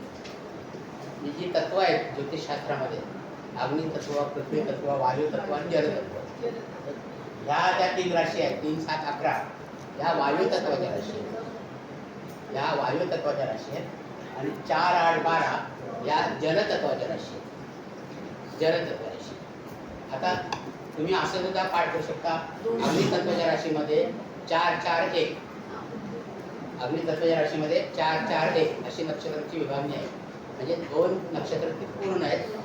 तिसऱ्या नक्षत्राचा 1 चरण. पृथ्वी तत्वाच्या राशी आहे त्याच्यामध्ये 3, 4, 2 3, 4 कुठूनही 9 बेरीज झाली पाहिजे. यांची बेरीज 9 आली पाहिजे कुठूनही. 3, 4, 2 3, 4, 2. वायू तत्वाच्या ज्या राशी आहेत त्याच्यामध्ये 2, 4, 3 आणि जलतत्वाच्या राशी आहेत त्याच्यामध्ये 1, 4, 4 अशी विभागणी आहे. बरोबर? 2, 4, 3 2 चरण नक्षत्र चरण कुठूनही त्या राशीमध्ये नक्षत्र चरणांची बेरीज 9 आली पाहिजे. नक्षत्र चरणांची बेरीज हां, तर तेवढं सांगतो तुम्हाला. त्या पण सांगतं एवढं लक्षात येऊन द्या ते पण पुढे पण सांगतो. हां, आकाश तत्व आपण घेतलं पण ग्रहांमध्ये फक्त आकाश तत्वच बघतो आपण. राशींमध्ये आपण 4 बरोबर आहे. आता इथे त्यांनी सांगितल्याप्रमाणे कसं नक्षत्र कमी कमी ते वाढत वाढत चाललंय ते बघा. इथे 1 आणि 3 अशी जोडी आहे. म्हणजे इथे एक चरण घेतलं आपण पहिल्या गटामध्ये, दुसऱ्या गटामध्ये 2 चरण घेतले आणि तिसऱ्या गटामध्ये 3 चरण घेतले. हो की नाही? तिसऱ्या गटामध्ये 3 चरण घेतले. म्हणजे हा एक गट झाला, हा दुसरा गट झाला, हा तिसरा गट झाला आणि हा चौथा गट झाला. हा चौथा गट झाला. मग आता तुम्ही पाठ केल्यानंतर कसं म्हणणार? हा मंत्र कसा म्हणणार? केशू र म्हणजे रचा पाय मोडला म्हणजे ते विभागणी झाली. केशू र च म रा गु आणि गु शकू 4 गट तयार झाले. हे तुम्हाला आठवड्याभरामध्ये पाठ होईल. पुढच्या रविवार तुम्ही धडाधड बोलायला केलं तर ही एक टीप आहे. नक्षत्राची विभागणी कशी बघा, 1 चरण, 2 चरण आणि 3 चरण असं झालं. आणखी काय फरक दिसतो का याच्यामध्ये? तुम्हाला आणखी काय दिसतं का त्याच्यामध्ये? चरणांची जी विभागणी केली आपण ते बघा 4 4 1 आहे आणि शेवटी काय आहे? 1 1 4 1 4 4. इथे 4 4 1 1 4 4 म्हणजे हा मिरर इफेक्ट म्हणतात. मिरर इफेक्ट 4 4 1 म्हणजे पहिला गट आणि चौथा गट त्यांचा मिरर इफेक्ट आहे. इथे 4 4 1 तर तो 1 4 4 आहे. इथे 3 4 2 2 4 3 हा पण मिरर इफेक्ट आहे. ओके, असं तुम्ही एका रेट ठेवलं की ते बरोबर आरशामध्ये करतात की ते बरोबर दिसणार तुम्हाला. त्याला मिरर इफेक्ट म्हणतात. 4 4 1 आणि 1 4 4 म्हणजे 1 आणि 4 ते गट नक्षत्रांची विभागणी सारखी आहे आणि 2 आणि 3 यांचा पण मिरर इफेक्ट आहे. इथे पहिलं 3 आहे तर तिथे पहिलं 2 आहे. इथे शेवटी 2 आहे तिथे शेवटी 3 आहे. 3 4 2 आणि 2 3 4 2 4 3 असं आहे. ते मिरर इफेक्ट. या पुढच्या गोष्टी आहेत. तुम्ही अगोदर फक्त केशू र च म यांची नक्षत्र पाठ करा. या ग्रहांच्या अंगाचे नक्षत्र पाठ करा फक्त. हे नंतर आपण परत परत घेणार आहोत. आता जर नाही कळलं तर परत परत घेणार आहोत. हे म्हणजे राशींमध्ये कशी विभागणी झाली आहे ते तुम्हाला कळण्याकरता आपण हे. आता आपण हे दुसऱ्या पद्धतीने करून बघूया म्हणजे तुमच्या आणखी लक्षात राहील राशींमधली विभागणी कशी आहे. चालेल, हे घेतलं सगळ्यांना. ओके, 12 म्हणजे 2 भाग केले, 2 भाग झाले बरोबर. आता हे 4 झाले बरोबर. 4 आता ह्याचे परत 2 2 भाग केले आपण. हा 1 आणि हा 1 म्हणजे या राशी झाली. थोडं वर खाली होईल माझं का प्रॉब्लेम चांगला नाही. तर म्हणजे या 3 राशी झाल्या ना आपल्या. म्हणजे ही 1 नंबरची म्हणजे आपण मेष राशी धरतो. 2 म्हणजे वृश्चिक आणि ही मिथुन. नंतर ही झाली कर्क, ही झाली सिंह आणि ही झाली कन्या. 6 राशी झाल्या. आता खूप भाग केले आपण. ही झाली तूळ, ही झाली वृश्चिक आणि ही झाली कन्या. थोडं दुसऱ्याने धरून आणि ही झाली मकर आणि मीन.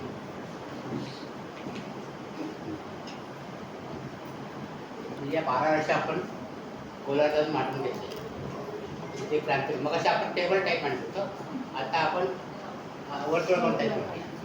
आणि इथे 0 अंश धरला आपण, हे इथे 0 अंश पण येईल आणि दुसरं 360 अंश पण येईल. काय येणार माहिती ना, हा ओरिजिनल पॉईंट आहे. इथून सुरुवात करून आपण असं मोजत गेलं की 360 अंश पण तिथे आणि 33 अंश. आता मेष राशी पहिली आहे, राशी चक्रातली पहिली राशी मेष राशी. ती कुठपर्यंत असते 0 अंश ते 30 अंश. ओके ना. आता हे 00 ते 30 अंश इथे आहे. नंतर 30 ते 60 इथे 60 ते 90 म्हणजे हा एक पॅटर्न दाखला आहे 90चा, बरोबर. हा नंतर 90 ते 120, 120 ते 150, 150 ते 180 म्हणजे हा अर्धा झाला, अर्धा भाग झाला, बरोबर. नंतर 180 ते 210, 210 ते 240, 240 ते 270, 270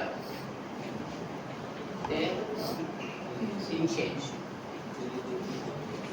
300 ते 330 आणि 330 ते 360. आलं राशी चक्र आपलं 30. म्हणजे प्रत्येक राशी 30 अंशाची. त्याच्यामध्ये मेष राशीची व्याप्ती किती आहे तर 00 अंशापासून. हा बोला काय पाहिजे काय. हा 120 ते 150, 30 अंश ऍड करता येते. एका राशीची 30 अंश त्यात मिळवत जायचे. 150 ते 180, 180 ते 210, 210 ते 240, 240 ते 270, 270 ते 300, 300 ते 330 आणि 330 ते 360. म्हणजे आपण प्रत्येक राशी मांडून घेतली आपल्या ह्याच्यामध्ये, क्रांती वृत्तामध्ये आपल्या जे क्रांती वृत्त त्याच्यामध्ये ह्या राशी मांडून घेतल्या. तर वर्तुळाकार असल्यामुळे 360 अंशाचा आहे, बरोबर. वर्तुळाकार असल्यामुळे 360 अंशाचा आहे. आता ह्या राशीमध्ये आपल्याला नक्षत्र बसवायचे. ह्या राशीमध्ये आपल्याला नक्षत्र बसवायचे. तर इथे पहिलं नक्षत्र 13 अंश 20 कला.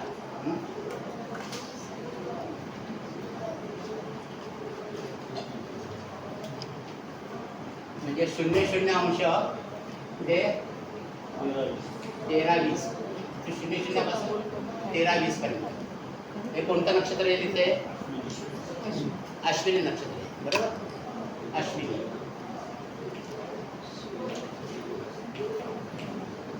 त्याचे 4ही चरण येतात, बरोबर. 1 2 3 4 म्हणजे मेष राशीमध्ये अश्विनी नक्षत्राचे 4 चरण. आणि त्याची व्याप्ती किती आहे 00 अंशापासून 13 अंश 20 खाली. कळतंय ना की जरा लवकर होते. कळतंय ना व्यवस्थित. नाही कळायचं बस आम्ही स्लो करतो स्पीड. तर अश्विनी नक्षत्र जे आहे मग आपण जे टेबल टॅब्युलर फॉर्ममध्ये पाहिलं होतं त्यात आपण इकडे चक्रामध्ये बघणार. हां तर अश्विनी नक्षत्र जे आहे त्याची 4ही चरण मेष राशीमध्ये आपण बघितले. आणि त्याची सुरुवात होते सुरुवातीपासून 0 अंशापासून 13 अंश 20 पर्यंत मेष राशी अश्विनी नक्षत्र. त्याच्यानंतर पुढचं नक्षत्र कोणतं होतं भरणी नक्षत्र होतं ना. भरणी नक्षत्र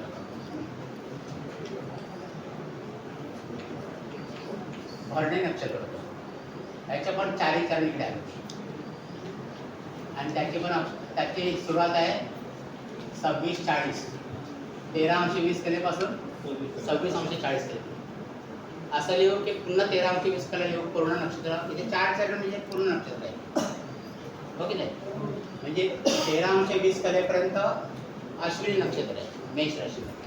13 अंश 20 कला ते 26 अंश 40 कलेपर्यंत भरणी नक्षत्र आहे. तर ते पण पूर्ण नक्षत्र आहे.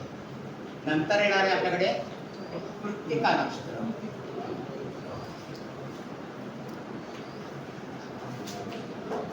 कृत्तिका नक्षत्र येणार आहे. त्याचा एकच चरण आहे ना इथे. कृत्तिका नक्षत्राचा एक चरण आहे आणि मग इथे आपली मेष राशी संपली. मग म्हणजे इथे 30 अंशापर्यंत 30. प्रत्येक नक्षत्रात एक चरण आहे. म्हणजे एक राशी पूर्ण झाली.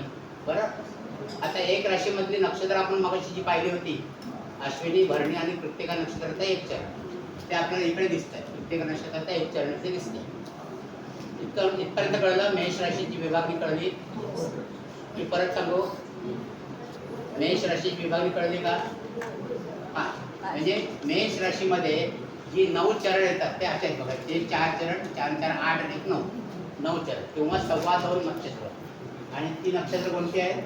अश्विनी, भरणी आणि कृत्तिका नक्षत्राचं पहिलं चरण. आता मेष राशी म्हटलं की हीच नक्षत्र येणार. नक्षत्र कुठे उडी मारून येणार नाही. म्हणजे हे कायम आहे आता. हां, मेष राशी म्हटलं की हीच नक्षत्र येणार. मेष राशी म्हटलं की हीच नक्षत्र येणार. त्याच्यानंतर आपली वृषभ राशी येते. मग वृषभ राशीमध्ये हे जे कृत्तिका नक्षत्र आहे,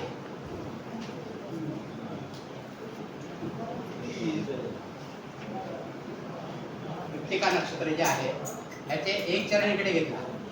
मग इथे 2 3 आणि 4 किंवा उलटा लिहू का असं इकडनं? हां, 2 3 आणि 4.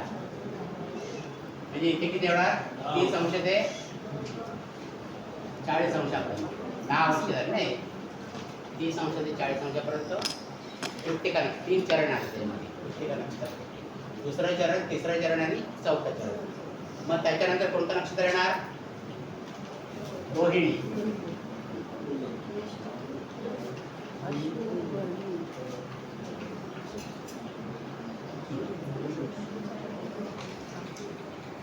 रोहिणी नक्षत्र. रोहिणी नक्षत्राचे 4ही चरण आहेत. 1 2 3 आणि 4. रोहिणी नक्षत्र 4 चरण येणार. म्हणजे हे 4 चरण म्हणजे किती अंशापर्यंत येणार? 13 अंश 20 करा, ॲड 53 20 10 53 20 पर्यंत येणार ना. 13 अंश 20 करा म्हणजे 53 अंश 20 पर्यंत येणार. मग आता राहिले किती? 60 अंश पूर्ण व्हायला 6 अंश 40 करा. 6 अंश 40 करा. मग त्याच्या पुढचं नक्षत्र कोणतं आहे? मृगशीर्ष नक्षत्र. मृगशीर्ष नक्षत्र. मृगशीर्ष नक्षत्र मध्ये 60 अंशापर्यंत आहे. आणि मृगशीर्ष नक्षत्राचे 2 चरण. 1 आणि 2. 1 आणि 2 चरण वृषभ राशीमध्ये आहे. म्हणजे वृषभ राशीमध्ये कशी नक्षत्र विभागणी आली? कृत्तिका नक्षत्राचे 3 चरण म्हणजे ते 10 अंशापर्यंत आहे. नंतर रोहिणी नक्षत्राचे 4 चरण आणि मृगशीर्ष नक्षत्राचे 2 चरण. म्हणजे 4 3 4 आणि 2 असा जो गट ना तो इथे आहे वृषभ राशी. मग आता मृगशीर्ष नक्षत्राचे 2 चरण उरले. ओके नाही? म्हणजे 1 आणि 2 इकडे आला, तिसरा आणि चौथा चरण इकडे राहिला आपला. ओके नाही? तिसरा आणि चौथा चरण त्याने मृगशीर्ष नक्षत्र इथे पूर्ण होईल. मृगशीर्ष नक्षत्र पूर्ण होईल. म्हणजे इथे राशीच्या कोणत्या अंशापर्यंत मृगशीर्ष नक्षत्र आहे? तर 0 अंश ते 6 अंश 40 करा. ते 6 अंश 40 करा. 6 40 पर्यंत मृगशीर्ष. इथे तुम्हाला दिसणार नाही एवढं लांबून. 6 अंश 40 कला विभाग आहे तो. तर मृगशीर्ष नक्षत्र म्हणजे मृगशीर्ष नक्षत्र मिथुन राशीमध्ये 0 अंशापासून 6 अंश 40 कलेपर्यंत असतो. मग त्याच्यानंतर तो कोणतं नक्षत्र येणार? आर्द्रा नक्षत्र येणार. ओके नाही? आर्द्रा नक्षत्र. मग आर्द्रा नक्षत्र जे आहे ते पूर्ण नक्षत्र आहे ना. त्याचे 4ही चरण येणार. 4ही चरण आर्द्रा नक्षत्र. म्हणजे 6 अंश 40 कलेमध्ये 13 अंश 20 कला आपण वाढवले तर कुठपर्यंत व्याप्ती त्याची 20 अंशापर्यंत येईल ना. 13 अंश 20 कला अधिक 6 अंश 40 कला म्हणजे 20 अंशापर्यंत. 20 अंश. आता असं चालेल. हे 60 झाले ना. 60 मधनं हे 6 40 म्हणजे 66 40 पर्यंत येणार ते. 66 40. आणि मग इथे किती येणार ते? 13 करा याच्यात वाढवले म्हणजे किती होणार म्हणजे 80 पण देणार 80 अंशापर्यंत 80 अंशापर्यंत 13 करा म्हणजे 80 अंशापर्यंत आणि मग उरलेलं जे आहे ते कोणते येणार आर्द्राच्या नंतर पुनर्वसन नक्षत्र पुनर्वसन नक्षत्र पुनर्वसन याचे 1, 2 आणि 3 चरण इकडे आणि चौथा चरण कर्क राशीत आहे ना चौथं म्हणजे हे 90 अंशापर्यंत तिकडे लागले 90 अंश म्हणजे इथे 90 अंशापर्यंत 3 राशी पूर्ण झाल्या आपल्या मेष राशी वृषभ राशी आणि मिथुन राशी म्हणजे 90 अंश आपले पूर्ण झाले नंतर मग शेवटची राशी कर्क आहे ती त्याच्यामध्ये एकच चरण येणार पुनर्वसूचा म्हणजे 90 अंश अधिक 3 अंश 20 करा म्हणजे 93 20 93 20 पर्यंत पुनर्वसू नक्षत्र येणार पुनर्वसू नंतर कोणतं नक्षत्र येणार पुष्य नक्षत्र त्याचे 4ही चरण येतील ना 1 2 3 4 त्याची 4ही चरण येतील मग हे 4 चरण इथे 13 अंश 20 करा इकडे वाढवले तर किती येणार तुम्ही 93 3 96 106 अंश 40 करा हे असं तुम्ही एवढं लक्ष देऊ नका हरकत नाही नंतर याचा उपयोग होईल आपल्याला 106 अंश 40 करा म्हणजे याच्यात आपल्याला पुष्य नक्षत्राचे 4 चरण आणि नंतर उरलेले आश्लेष नक्षत्र त्याचे 4 चरण 1 2 3 4 ते 120 अंश म्हणजे ते 4 राशी आपल्या पूर्ण झाले 4 राशी पूर्ण होऊन आपण त्यातील नक्षत्र पण पडले हे थोडंसं तुम्हाला किचकट दिसेल आता दिसायला पण मी तुम्हाला देईन नंतर ड्रॉईंग वगैरे हे तसं बनवलं तसं तर ते तुम्हाला सोपं पडतं म्हणजे नक्षत्रांची विभागणी कशी असते त्याची थोडीशी कल्पना तुम्हाला येते मग अशी आपण टॅब्युलर फॉर्ममध्ये घेतो आता आपण हे असं घेतो आणि हीच कॉम्बिनेशन आता पुढे रिपीट होत जाणार एक म्हणजे मेषमधली कॉम्बिनेशन आहे ती सिंहमध्ये येणार वृषभमधली आहे ती कन्यामध्ये येणार आणि मिथुनमधली ती तुळमध्ये येणार म्हणजे विभागणी तशी फक्त नक्षत्रांची नावं बदलली ती पण नावं कशी आपण ते गट केलं ना अश्विनी मघा आणि मूळ ते इथे जर अश्विनी नक्षत्र आहे ते इथे मघा नक्षत्र आहे आणि तिसऱ्या गटामध्ये मूळ नक्षत्र आहे असं म्हणून तुम्हाला म्हटलं त्या ग्रहाप्रमाणे नक्षत्र पाठ करा मग ते त्याचे एकदा तुम्ही हे केले टॅब्लेट फॉर्ममध्ये केले एकदा ते तुम्हाला पाठ करायला पण डोक्यात बसते अश्विनी मघा मूळ भरणी पूर्वा फाल्गुनी पूर्वाषाढा अशा प्रकारे पाठ करायचं भरणी पूर्वा फाल्गुनी पूर्वाषाढा अशा प्रकारे पाठ करायचं लक्षात राहील आता म्हणजे हे थोडंसं जर लक्षात आलं आहे तुमच्या की कशी विभागणी झालेली आहे आता ह्या राशी तुम्हाला अवकाशात दिसत नाहीत ही नक्षत्र मात्र दिसतात नक्षत्र तुम्ही आयडेंटिफाय करू ह्या अश्विनी नक्षत्र आहे भरणी नक्षत्र आहे मग आपण म्हटलं अरे भरणी नक्षत्र आहे मग ह्याच्या बाजूला कुठेतरी अश्विनी नक्षत्र आहे ह्याच्या पुढे प्रत्येक नक्षत्र आहे मग हा जो भाग आहे इतका पोलीस स्पर्धेचा हा मेष राशीचा भाग आहे असं आपण तुम्ही जेव्हा आकाश दर्शनाला जाता आकाश दर्शन केलं का कोणी आकाश दर्शन त्यावेळेला तुम्हाला ही नक्षत्र दाखवतच सगळे आणि त्याच्याबरोबर त्या काल्पनिक राशी मग हे राशी हा राशींचा विभाग असं झाला आणि मग तो 3 नक्षत्रांचा मिळून जो विभाग झाला आहे तो साधारण चतुष्पाद म्हणजे मेंढ्याच्या आकारात दिसतो म्हणून त्याचं भोवतीचिन्ह मेंढा दिला असतं त्याचं भोवतीचिन्ह मेंढा दिला असतं जसं सिंह राशी आहे तर सिंह राशीत फक्त आता सिंहाची शेपटी दिसते त्या आकाशामध्ये शेपटीचा आकार दिसतो त्या नक्षत्रात म्हणून सिंह राशीचा आकार तसा आहे तर असे प्रत्येक राशीचे आकार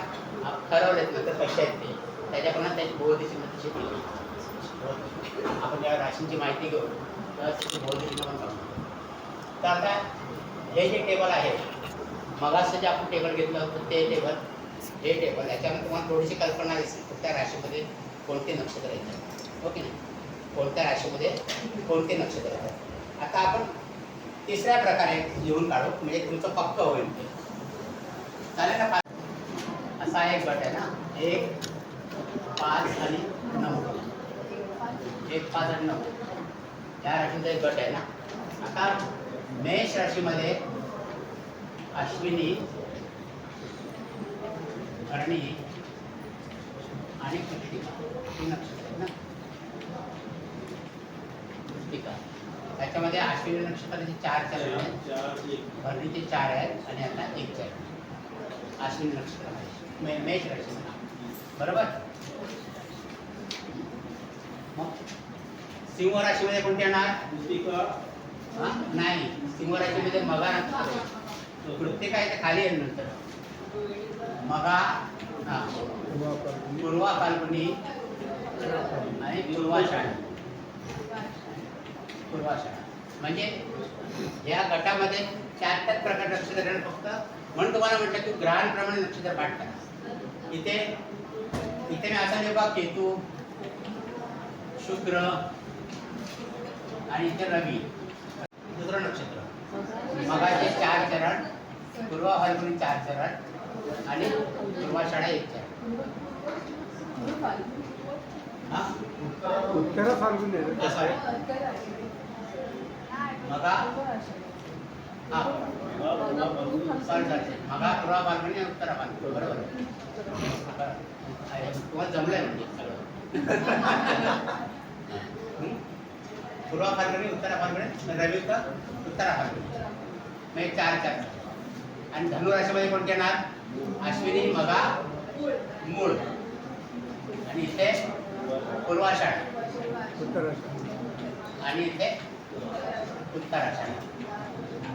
म्हणजे याचे 4 चरण, याचे 4 चरण. म्हणजे बघा, म्हणजे ही केतूची नक्षत्र झाली. अश्विनी, मघा, मूळ ही शुक्राची भरणी, पूर्वा फाल्गुनी, पूर्वाषाढा. ही रवीची कृत्तिका, उत्तरा फाल्गुनी, उत्तराषाढा. आता पुढच्या राशी आहेत त्या कोणत्या ना? 2, 6 आणि 10. नावं लिहू का? वृषभ, कन्या आणि मकर. आता याच्यामध्ये कसे येणार? र कंटिन्यू होणार ना, रचा विभाग झाली म्हणून. म्हणजे इथे र, हा म्हणजे कृत्तिका नक्षत्र रिपीट होणार. कृत्तिका 3 चरण. हा नंतर कुठं होणार? रोहिणी. रोहिणी नंतर कुठे येणार आहे? हा रोहिणी, ते रोहिणी. रोहिणी चंद्राचं नक्षत्र र, च, म 4 चरण. हा आणि मंगळाचं मृगशीर्ष याचे 2 चरण. 3, 4, 2 हे वृषभ राशीमध्ये येणार. इथे कन्या राशीमध्ये कोण येणार? कृत्तिकाच्या नंतर कोणत्या येणार आहे? हे उत्तरा फाल्गुनी रिपीट होणार. उत्तरा फाल्गुनी 3 चरण. नंतर रोहिणीच्या नंतर चंद्राचं नक्षत्र कोणतं आहे? हस्त. हस्त याचे 4 आणि मृगशीर्षाचे नंतर चित्रा. चित्राचे 2 चरण. म्हणजे मृगशीर्ष नक्षत्र हे म ची पोट झाली आपल्याला. मकर राशीमध्ये काय येणार? उत्तराषाढा. हे नक्षत्र रिपीट होणार. उत्तराषाढा 3 चरण. नंतर श्रवण 4 चरण आणि धनिष्ठा. नाही सॉरी, काय ते चुकलं. मृगशीर्ष, चित्रा, धनिष्ठा 2. धनिष्ठाचे 2. म्हणजे हा दुसरा गट झाला. 2, 6, 10. तिसऱ्या गटामध्ये कुठले येणार? मिथुन,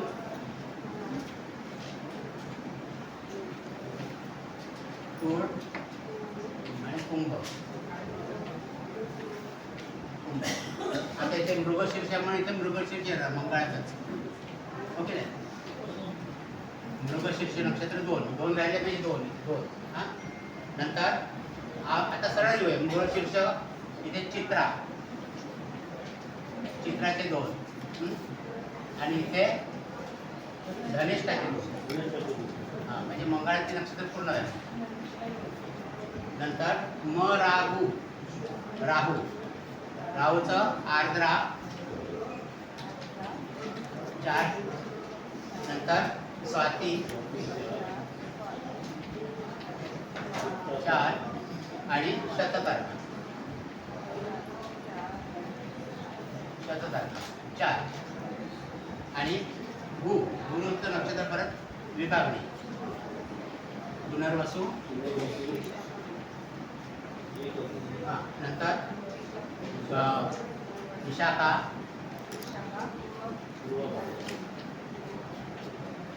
विशाखा याचे 3 आहेत ना. आणि पूर्व भाद्रपद हे 3 झाले. आता चौथा आपण इकडे मांडूया. चौथा कोणता येणार आहे आपलं? 4, 8, 12 म्हणजे कर्क, वृश्चिक आणि मीन. 4, 8 आणि 12. इथे पुनर्वसू नक्षत्र गुरुचं कोड झाले ना, म्हणून इथे पहिलं पुनर्वसू गुरुचं पुनर्वसू 3 चरण. नाही, पुनर्वसूला एकच चरण, 3 आले ना आपल्याला, म्हणजे 1 चरण. नंतर इथे अनुराधा, पुनर्वसू पुष्य आहे, पुष्याचे 4 आणि ते आश्लेषाचे 4, आश्लेषाचे 4. अरे सर नाही इथे घ्यायला खाली घ्यायला. पुष्य 4 आणि आश्लेषा 4, आश्लेषा 4 बरोबर. आणि वृश्चिक मध्ये काय येणार? पुनर्वसूच्या नंतर कोणता आहे? विशाखा. विशाखा 1 चरण. नंतर अनुराधा 4 चरण आणि ज्येष्ठा 4 चरण. हा, आणि मीन मध्ये कोणतं येणार आहे? पूर्व भाद्रपद पूर्व भाद्रपदा 1 चरण. नंतर उत्तर भाद्रपदा 4 चरण आणि रेवती 4. असं टॅब्लेशन फॉर्म मध्ये येतं. म्हणजे 1, 5, 9, 2, 6, 10 आणि 3, 7, 11 आणि 4, 8, 12 असे 4 गट आपण बघितले होते. त्याच्यामध्ये अशा हे